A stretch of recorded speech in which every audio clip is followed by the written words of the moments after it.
दोस्तों, आपका स्वागत है हमारे YouTube चैनल सॉल्ट पेपर पर। आज हम पढ़ेंगे उत्तराखंड के प्रमुख ग्लेशियर के बारे में, उत्तराखंड के भूगोल विषय में। तो उत्तराखंड के ग्लेशियर के बारे में पढ़ने से पहले एक बार ग्लेशियर को जान लेते हैं। ग्लेशियर होता क्या है? ग्लेशियर होते हैं जो बर्फ़ के बहुत बड़े बड़े हिमखंड हो, जिनकी लंबाई किलोमीटरों में हो, उन्हें क्या बोलते हैं? हम ग्लेशियर बोलते हैं। और ग्लेशियर के अन्य नाम भी हैं, जैसे ग्लेशियर को हिमनद भी कहा जाता है, हिमानिया भी कहा जाता है, बर्फ़ की नदी भी कहा जाता है और बमक भी कहा जाता है। अब पढ़ते हैं हम उत्तराखंड के ग्लेशियरों के बारे में। पहला ग्लेशियर है हमारा गंगोत्री ग्लेशियर, जो कहाँ पड़ता है? उत्तरकाशी जिले में पड़ता है और ये उत्तराखंड का सबसे बड़ा ग्लेशियर है। दूसरे रूप में हम एक बात और भी कह सकते हैं, गढ़वाल का सबसे बड़ा ग्लेशियर कौन सा है? गंगोत्री ग्लेशियर। और साथ ही साथ पूरे उत्तराखंड का सबसे बड़ा ग्लेशियर कौन सा है? गंगोत्री ग्लेशियर। इसकी लंबाई और चौड़ाई की बात करें तो लंबाई है गंगोत्री ग्लेशियर की 30 किलोमीटर और चौड़ाई की बात करें तो गंगोत्री ग्लेशियर की चौड़ाई है 2 किलोमीटर। गंगोत्री ग्लेशियर के बारे में एक बात हमें और जाननी चाहिए, वो क्या है? जो गंगोत्री ग्लेशियर है वो 4 अन्य ग्लेशियरों से मिलकर बना है। उनके नाम हमें पता होना चाहिए, रतनवन, चतुरंगी, स्वच्छंद और कैलाश। गंगोत्री ग्लेशियर में कौन कौन से ग्लेशियर पड़ते हैं? रतनवन, चतुरंगी, स्वच्छंद, कैलाश। इन सबको संयुक्त रूप से जोड़कर क्या कहा जाता है? गंगोत्री ग्लेशियर कहा जाता है। यहाँ पर एक गौमुख नाम का स्थान पड़ता है गंगोत्री ग्लेशियर में। तो वहाँ से गौमुख से क्या होता है? गौमुख से भागीरथी नदी का उद्गम होता है। गौमुख से क्या होता है? भागीरथी नदी का उद्गम होता है और जिसे देवप्रयाग के बाद गंगा कहा जाता है। अब मेरे को आप कमेंट में बताएंगे कि देवप्रयाग में भागीरथी नदी से कौन सी नदी संगम करती है, जिसकी वजह से इसका नाम बदल जाता है। और एक इम्पोर्टेंट फैक्ट भी याद रखने की है इसमें, वैज्ञानिकों के अनुसार ये ग्लेशियर प्रतिवर्ष 22.23 मीटर खिसक रहा है। अर्थात क्या हुआ? छोटा होता जा रहा है। छोटा होने की वजह क्या है? Global warming. ग्लोबल वार्मिंग की वजह से क्या हो रहा है? ये ग्लेशियर प्रतिवर्ष छोटा होता जा रहा है। नेक्स्ट ग्लेशियर की बात करते हैं हम। नेक्स्ट ग्लेशियर है हमारा पिंडारी ग्लेशियर। पिंडारी ग्लेशियर कहाँ पड़ता है?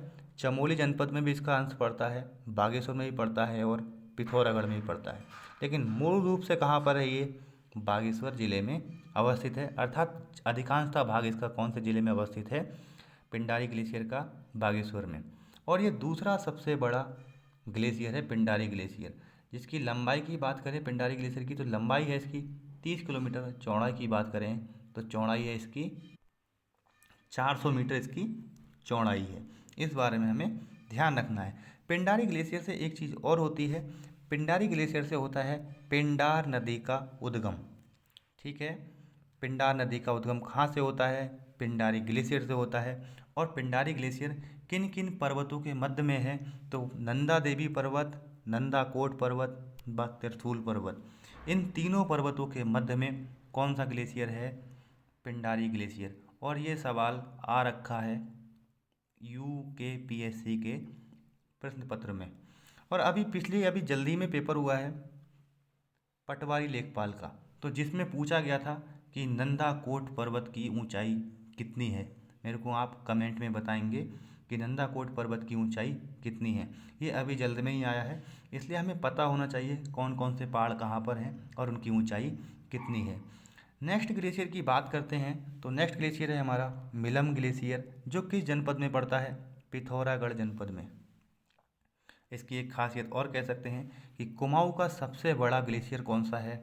मिलम ग्लेशियर, जिसकी लंबाई है हमारी 16 किलोमीटर। ठीक है, मिलम ग्लेशियर की लंबाई कितनी है? 16 किलोमीटर है। और कुमाऊं का सबसे बड़ा ग्लेशियर कौन सा है? मिलम ग्लेशियर। गढ़वाल का सबसे बड़ा ग्लेशियर गंगोत्री ग्लेशियर। और साथ ही साथ उत्तराखंड का सबसे बड़ा ग्लेशियर भी कौन है? गंगोत्री ग्लेशियर है। मिलम ग्लेशियर से क्या होता है? मिलम नदी का उद्गम होता है मिलन ग्लेशियर से। साथ ही साथ जो मिलम नदी है वो क्या है? पिंडर नदी की सहायक नदी है। पिंडर निकलती है पिंडारी ग्लेशियर बागेश्वर से, तो उसकी सहायक नदी है कौन सी? मिलन नदी। ठीक है। और साथ ही साथ पिंडर ग्लेशियर, वो मिलम ग्लेशियर से गौरी गंगा नदी का भी उद्गम होता है, जो किसकी सहायक नदी है?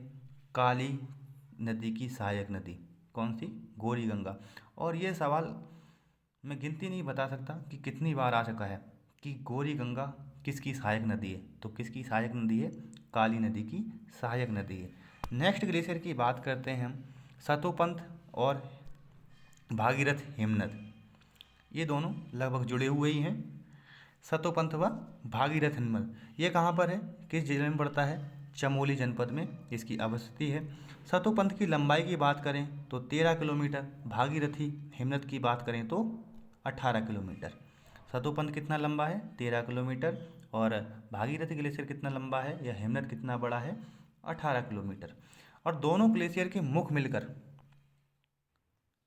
दोनों ग्लेशियर मिलते हैं कहीं पे इस तरीके से, इनके मुख मिलकर क्या करते हैं? अलकनंदा नदी का उद्गम बनाते हैं। अलकनंदा नदी कहाँ से निकलती है? सतोपंथ व भागीरथ हिमनद के संगम से, अर्थात जहाँ दोनों जाके मिल जाते हैं, दोनों ग्लेशियर मिलते हैं इस जगह से। मान लीजिए एक तरफ भागीरथी है, एक तरफ क्या है? सतोपंथ है। ये मिल रहे हैं इस जगह पे, और यहीं से क्या हो रहा है? हमारा अलकनंदा नदी निकल रही है। ठीक है ना? अलकनंदा नदी यहाँ से इसका उद्गम होता है, इस बात में हमें ध्यान रखना है। आगे बढ़ते हैं इससे।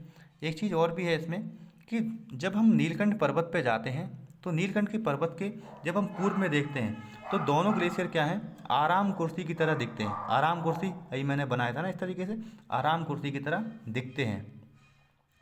और इस जहाँ ये आराम कुर्सी की तरह दिखते हैं, जहाँ जॉइंट होता है बीच में, जहाँ से अलकनंदा नदी निकलती है, उस जगह को क्या बोलते हैं? अलकापुरी जगह का नाम है। अथवा हम कह सकते हैं कि जहाँ जिस जगह से अलकनंदा नदी का उद्गम होता है उस जगह को क्या बोलते हैं? अलकापुरी कहते हैं। जहाँ से क्या होता है? अलकनंदा नदी का उद्गम होता है, उस जगह को क्या बोलते हैं? अलकापुरी। अगले ग्लेशियर की बात करते हैं तो अगला ग्लेशियर है हमारा खतलिंग हिमनद। और खतलिंग हिमनद कहाँ पड़ता है? टिहरी प्लस रुद्रप्रयाग, दो जगहों पर पड़ता है, दो जिलों में इसकी अवस्थिति है, टिहरी और रुद्रप्रयाग में। किसकी? खतलिंग ग्लेशियर की। और खतलिंग ग्लेशियर को क्या कहा जाता है? स्फटिक शिवलिंग। क्या बोलते हैं इसको? स्फटिक शिवलिंग। ये कहाँ पर है? केदारखंड में इसका वर्णन मिलता है कि जो खतलिंग ग्लेशियर है उसको क्या कहा जाता है? स्फटिक शिवलिंग। स्फटिक शिवलिंग मतलब ये शिवलिंग के आकार का है, और साथ ही साथ इसकी एक खासियत और है कि ये विश्व का सबसे बड़ा शिवलिंग है। ठीक है ना? ये क्या है? विश्व का सबसे बड़ा शिवलिंग है। कौन सा?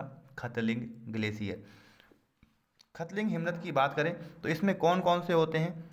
3 जो ग्लेशियर है वो मिलकर क्या बनाते हैं? खतलिंग ग्लेशियर बनाते हैं, या तीनों को संयुक्त रूप से क्या बोलते हैं? खतलिंग ग्लेशियर। तो तीन वो कौन कौन से हैं? कांठा, सतलिंग और दूध डोडा। ठीक है ना? कांठा, सतलिंग और दूध डोडा मिलकर क्या बनाते हैं? खतलिंग ग्लेशियर बनाते हैं, या तीनों को ही संयुक्त रूप से हम क्या कहते हैं? खतलिंग ग्लेशियर। और यहीं से क्या होता है? भीलंगना नदी का उद्गम होता है। कौन सी नदी का? भीलंगना नदी नाम सुना होगा आपने। तो खतलिंग ग्लेशियर से किस नदी का उद्गम होता है? भीलंगना नदी का उद्गम होता है। विश्व का सबसे बड़ा शिवलिंग खतलिंग ग्लेशियर ही है। तो ये मैंने आपको अभी बताया ही, केदारखंड में वर्णित है। इसको क्या बोलते हैं? स्फटिक शिवलिंग। क्या बोलते हैं इसको? स्फटिक शिवलिंग। और केदारखंड में इसका वर्णन मिलता है। साथ ही साथ विश्व का सबसे बड़ा शिवलिंग कौन सा है? खतलिंग ग्लेशियर। नेक्स्ट ग्लेशियर की बात करते हैं चोराबाड़ी हिमनद या चोराबाड़ी ग्लेशियर। चोराबाड़ी ग्लेशियर किस जिले में पड़ता है? तो ये पड़ता है रुद्रप्रयाग जिले में, चोराबाड़ी जनपद। चोराबाड़ी ग्लेशियर या हिमनद या बमक कह सकते हैं। तो अलकनंदा नदी की सहायक नदी कौन सी है? मंदाकिनी नदी। जो मंदाकिनी नदी है उसका उद्गम कहाँ से होता है? चोराबाड़ी हिमनद से होता है। और चोराबाड़ी हिमनद कहाँ स्थित है? रुद्रप्रयाग में स्थित है।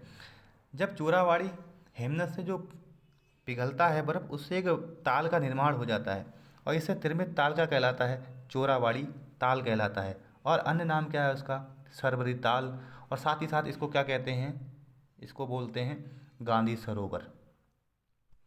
सरबरी ताल को क्या बोलते हैं? गांधी सरोवर भी बोलते हैं, चौराबाड़ी ताल भी बोलते हैं। 3 इसके नाम हैं, किसके? चौराबाड़ी ताल, सरबरी ताल, गांधी सरोवर। जो चौराबाड़ी हिमनद से आगे जो पानी इकट्ठा होता है उस जगह के। तो गांधी सरोवर क्यों कहा जाता है इसे? क्योंकि जब गांधी जी की हत्या हुई थी तो उनकी जो अस्थियां थी, उन्हें क्रियाक्रम के पश्चात जो अस्थियां थी उनको किस में प्रवाहित किया गया था? चौराबाड़ी ताल में प्रवाहित किया गया था, अथवा कह सकते हैं सरबरी ताल में प्रवाहित किया गया था गांधी जी की अस्थियों को। इसीलिए इसको गांधी सरोवर भी कहा जाता है। तो नेक्स्ट हिमनद की बात करते हैं। नेक्स्ट हिमनद है हमारा बंदरपूछ हिमनद। और बंदरपूछ कहाँ पर है? उत्तरकाशी जनपद में। तो बंदरपूछ कहाँ पर है? उत्तरकाशी जनपद में। इसकी लंबाई की बात करें तो कितना है? 12 किलोमीटर इसकी कुल लंबाई है। और जो बंदरपूछ हिमनद है वो कहाँ पर होता है? वह है किधर? बंदरपूछ पर्वत पड़ता है बंदरपूछ पर्वत के उत्तरी ढाल में। उत्तरी ढाल में मतलब कह सकते हैं ट्रांस हिमालय के साइड, ठीक है ना, ऊपर साइड तो होगा उत्तरी, तो ट्रांस हिमालय की तरफ बंदरपूछ पर्वत पे, ठीक है ना, यह बंदरपूछ पर्वत के उत्तरी भाग में इसकी अवस्थिति है बंदरपूछ हिमनद की, जो कि कहाँ पर अवस्थित है? उत्तरकाशी जनपद में अवस्थित है। अब पढ़ लेते हैं कि जिले अनुसार और ग्लेशियर, मतलब किस किस ज़िले में कौन कौन से ग्लेशियर हैं, इनके बारे में भी हमें पता होना चाहिए। क्योंकि कई बार आ जाता है कि ये ग्लेशियर कौन से जनपद में है, तो हम कंफ्यूज हो जाते हैं और गलत सवाल कराते हैं। लेकिन आप अब गलत नहीं होगा। पिथौरागढ़ ज़िले में पढ़ने वाले ग्लेशियर कौन कौन से हैं? पिथौरागढ़ में पड़ता है मिलम, काली, नामिक, हीरामनी, पिनौरा, रालम और पोंटिंग। कौन कौन से पड़ते हैं पिथौरागढ़ में? मिलम, काली, नामिक, हीरामणि, पिनौरा, रालम और पोंटिंग। याद रखेंगे आप। अगले ज़िले की बात करते हैं बागेश्वर ज़िले की। बागेश्वर ज़िले में कौन कौन से पड़ते हैं? सुंदरडूंगा, सुखराम, पिंडारी, कफनी और मैकतोली। सुंदरडूंगा, सुखराम, पिंडारी, कफनी, मैकतोली कौन से ज़िले में पड़ते हैं? बागेश्वर ज़िले में। उत्तरकाशी ज़िले की बात करें तो उत्तरकाशी ज़िले में कौन कौन से पड़ते हैं? यमुनेत्री, गंगोत्री, बंदरपूछ और डोरियानी। कौन कौन से? यमुनोत्री, गंगोत्री, बंदरपूछ और डोरियानी। और डोरियानी के बारे में भी बहुत बार पूछा गया है कि किस जनपद में अवस्थित है। तो डोरियानी कहाँ पर है? उत्तरकाशी जनपद में। जो डोरियानी ग्लेशियर है उत्तरकाशी जनपद में अवस्थित है। यह इसकी स्थिति कहाँ पर है? उत्तरकाशी जनपद में है। रुद्रप्रयाग जनपद की बात करें तो रुद्रप्रयाग जनपद में कौन कौन से ग्लेशियर हैं? रुद्रप्रयाग में है केदारनाथ और चौराबाड़ी। कौन कौन से? केदारनाथ और चौराबाड़ी, ठीक है। नेक्स्ट की बात करते हैं 5वां जिला चमोली। चमोली में कौन कौन से ग्लेशियर पड़ते हैं? दूनागिरी, हेपरा, बमक लिखा है इसके आगे देखो। तो बमक किसे कहते हैं? ग्लेशियर को। मैंने पहली लाइन में बताया था ना आपको, ग्लेशियर के अन्य नाम हिमनद वगैरह, बमक वगैरह या बर्फ़ की नदी वगैरह। तो हिपरा, दूनागिरी, बद्रीनाथ, सतोपंथ, भागीरथी, ये कहाँ पर पड़ते हैं? चमोली जनपद में। और टिहरी जनपद की बात करें तो यहाँ पर कौन सा मेन है हमारा? खतलिंग ग्लेशियर। खतलिंग ग्लेशियर को क्या कहा जाता है? केदारखंड में स्फटिक शिवलिंग बोला गया है इसको। साथ ही साथ खतलिंग जो ग्लेशियर है वो क्या है? विश्व का सबसे बड़ा शिवलिंग है। दोस्तों यहीं तक ये क्लास थी। अगर आपको हमारी वीडियो अच्छी लगी तो लाइक करें, शेयर करें और हमारे चैनल को सब्सक्राइब करें, ताकि हम आपके लिए अच्छी अच्छी वीडियो लाते रहें और हमारा हौसला बढ़ा रहे। धन्यवाद दोस्तों वीडियो देखने के लिए पूरा।